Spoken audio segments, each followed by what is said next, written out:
be the next host?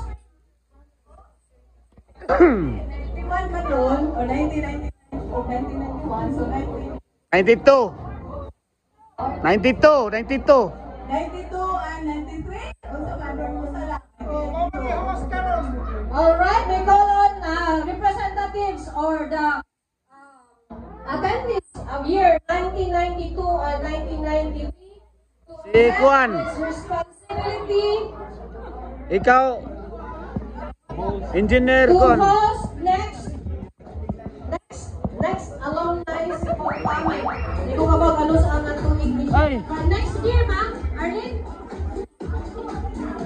Depends ninyo kung ano sa 92. Jamara. Jamara. Jamara.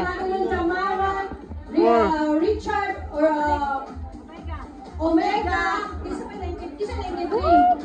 Please accept The key. responsibility, and after that, we want a few words, few sentences from you, and then we'll finally go with the picture taking with our dearest mentors. Thank you, pictures. Uy, Mayra Kanyete. Requesting Maila Kanyiki turn over the key.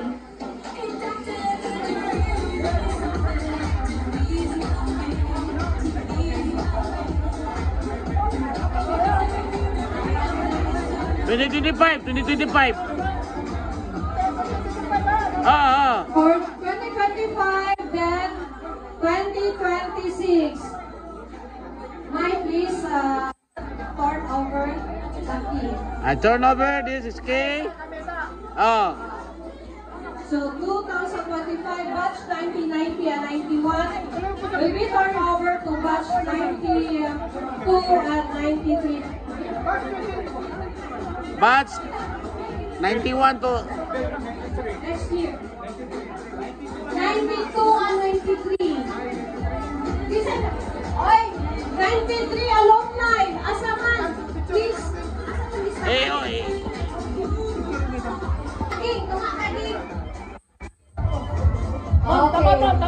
Tapat mo. Sige. Thank you 92 and 93 for accepting just the responsibility. You're accepting the big responsibility. Alright. Big. We will This ask is anyone not a who small will responsibility. Give a few words. Basta dumalang na sentence. Good evening. Katanano. Question ako. Anong 2026 man? Dili kayo ni tagaan o enough time na mag-gather drama, especially kami mga 1982 kay wala nagalagyo-lagyo na yun mo, wala na yun. Wala yun din kailahan na so, depende naman na sa amo ang It's depend upon we know that the responsibility is very good. Pero we accept the challenge. Thank you! Dili na mo mahimo ang sunod nato nga reunion without your support. Yes, we support you always. Yes. It's the same. It's the same. It's the same as usual. 27. As decided, 27. 2 years to making. 2 years to making. Thank you. And next, the picture taking. We'll have the photo ops. Please wear your white or yellow t-shirts that previous t-shirt. Please wear them. We'll have the picture taking with the by batch. We will go with the mga makuwang na mo. With 1980. 89. We need a chair, Siri, para sa pagpunti. We need... Ay, mga boys, palihog ko. Lingkuranan. Kandol. 1987, please. Come on. Alright. Next would be 1988. Get ready. 87.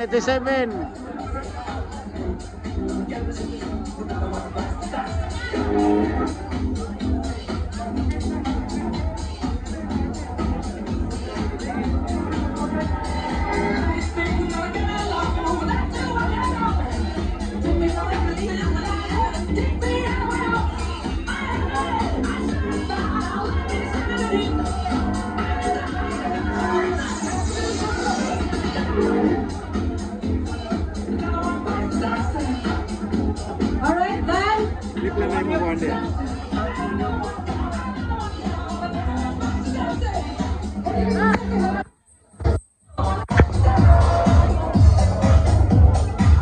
na 1987. Okay. One more, man. 87. Time sa. Sige na. Okay. Time sa kaya na pag-ibili. Ay, yung mga cellphone ko, pakuha mo. Iatagdaan ninyo. Alright. 1, 2, 3, 88, please, forward. 1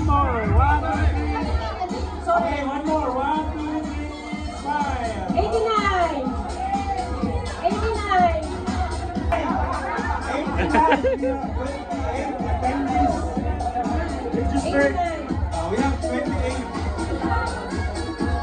attendees registered now, so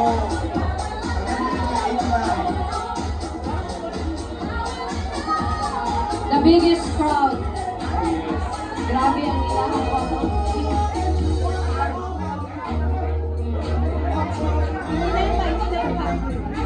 89.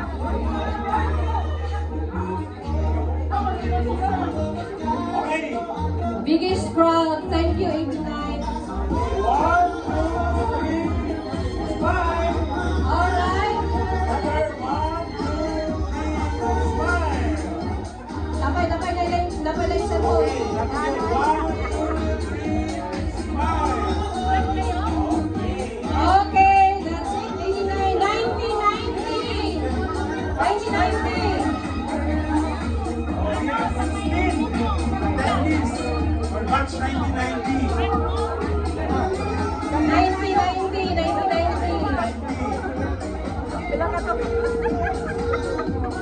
Wala.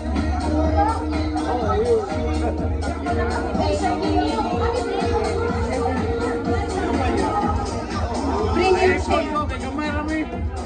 Okay. Okay, find your height.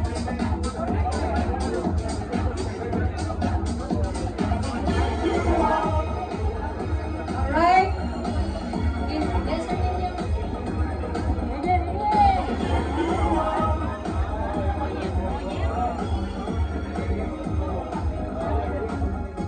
Sige. Okay. Teka, one more. Okay. Okay, thank you. 90. 91. Watch 1991. Okay. Okay, watch On the stage. 1991. Okay. Watch 1991.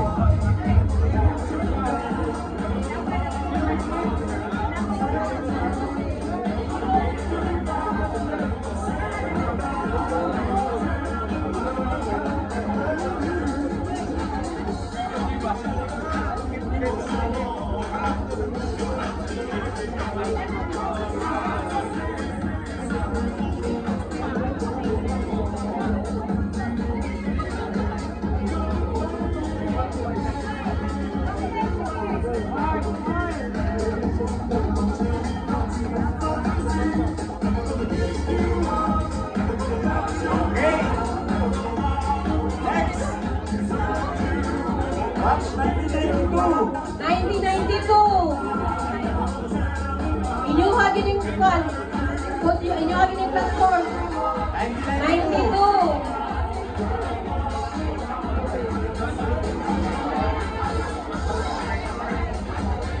Ang video ra tani mo. Oh, video. Gambar mo gini.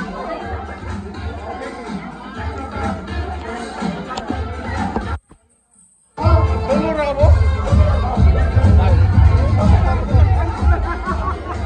Go kuyogi man, kuyog. Ben. Kuyogi din. Alright. Thank you. Loya. Okay. Next is watch 1993. We're on 93, 94, 98, 93, 94, 98, 2005, and 2006. Please come for picture opportunities with our dearest professors. And after this, kita na ba nag-joke? Kita na nag-joke with the faculty. Engineer Dean, Engineer Dean. Ha? Wait, ready? Okay, ready na ako. Alright, sige, thank you kaayo. And the last but not the least, the group picture with everyone, with the faculty and the VIPs. Thank you. Tanan na tanan. Ready? 1, 2, 3.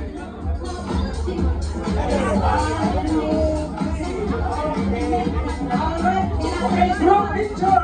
Draw picture everyone. 82, 87, 88, 89, 90, 91, 92, 93, until 2006. 2007 or that. Please come. Everybody here on stage. Please come Lagi? Pwede na kayo dyan ka sa tubangan. Engineer, bayang ka. Pwede na kayo dyan ka. Sige na. Okay, nasakit. Na!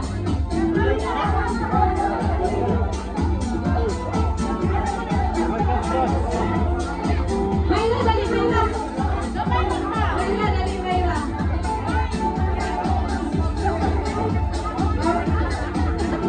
Sige, sige ha.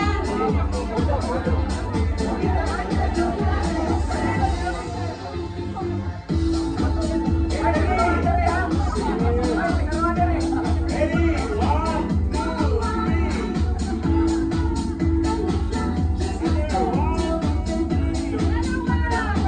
Another one.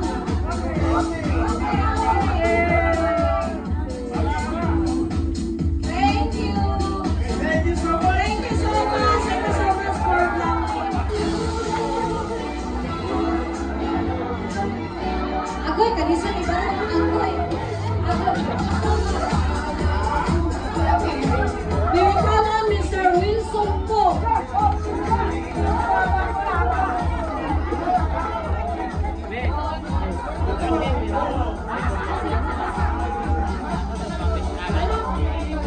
Very proud of Mr. Wilson po for his songs. Thank you.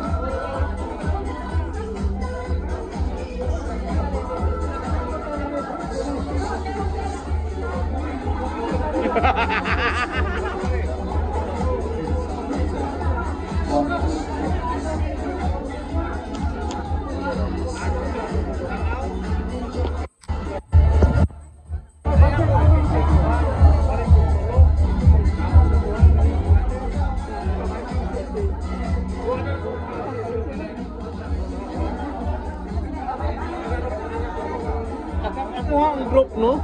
Imo? Oo. Bakit messenger wala? Na, Jomar Amirol. Pero kuan lang, ato lang sa kuan. CTS Batch 91. Ako lang i-upload Okay, dito tanan. sige. Tanan. Kay gwapo tong group na tanan ba? Oo. Mga group ya to. Na tanan, ako ikuan sa kuan. Kay Batch. BC. Ano? 91. Batch 21. CTS Batch 91. Okay. Sa kuan, sa Messenger. Messenger. Okay, sige.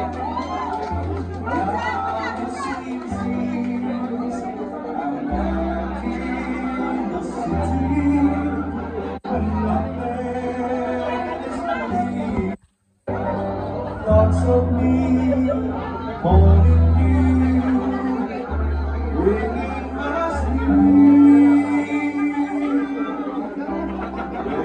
When our eyes meet, when can I touch you? When will this warm your end? And when I hold you again.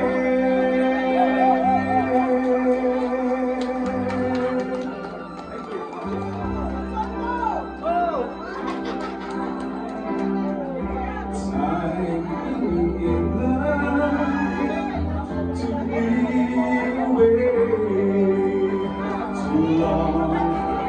Rocking your chest and you lie the way. We started a story whose end must now wait and tell me, when will our eyes meet? When can I touch you? When will this draw your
Alright. At this point, we will request Captain Brigole for his message. Thank you, Captain.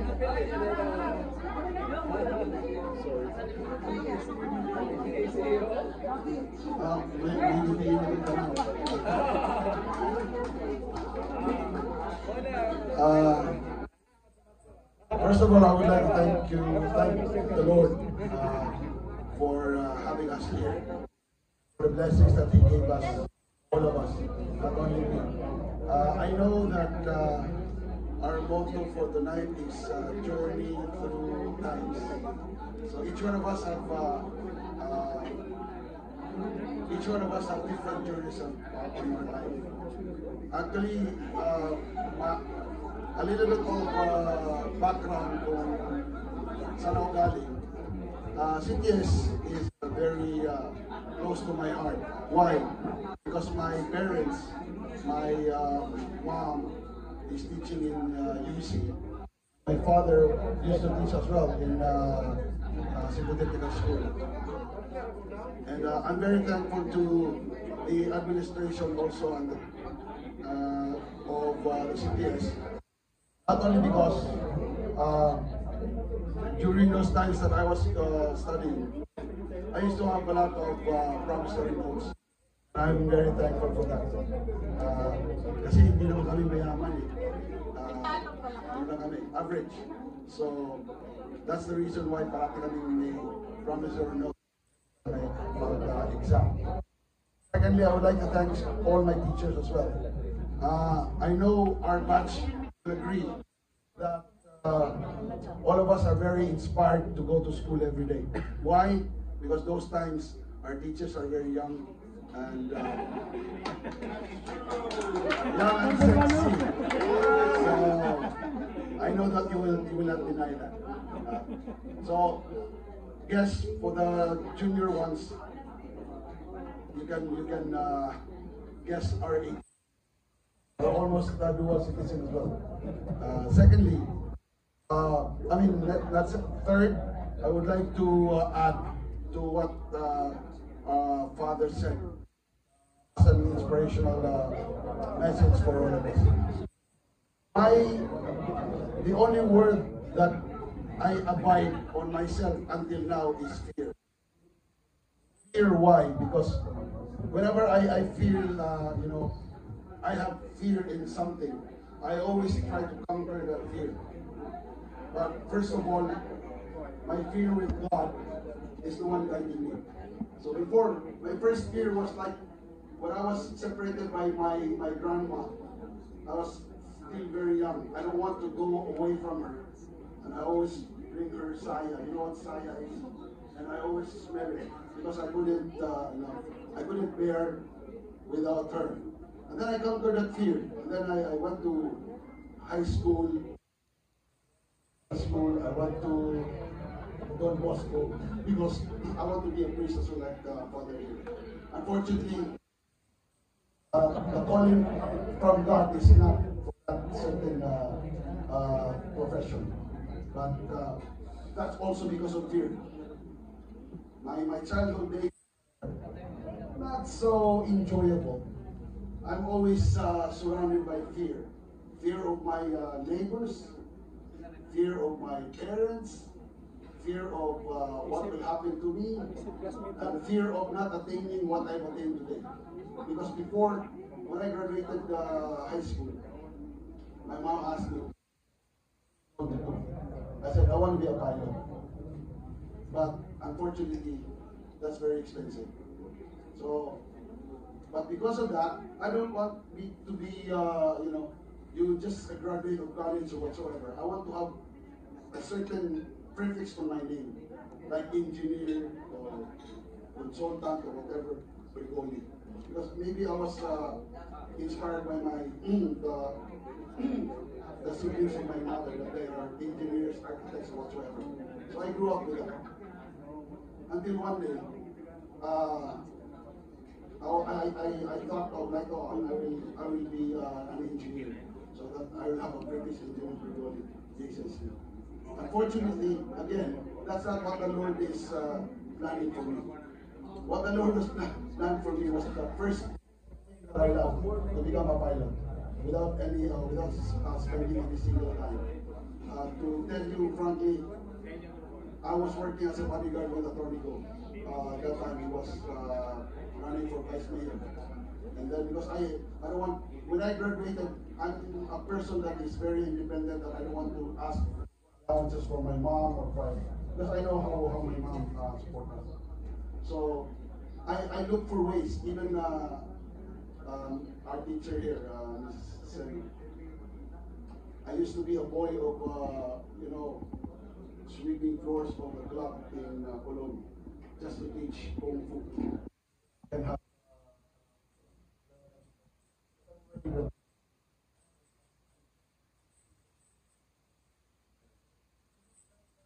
my first actual job, paying job, is the bodyguard. I remember the time when I went back home, coming from camping. When my mom opened the door, it was 2 o'clock in the morning, and she said, there's opportunity that Philippine Air Force is recruiting for Bridge of the Red Force. I don't know about that because we don't have military in our country. So I just told her, I'll try. I went to every Air Force ROTC.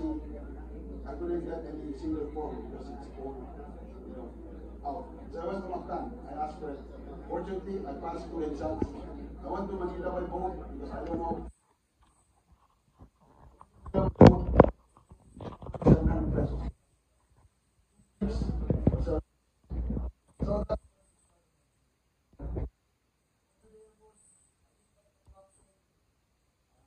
all of that, I resigned after 12 years. And then I went to Cebu City. And then Cebu City, I went to Ibayer, and I went to so,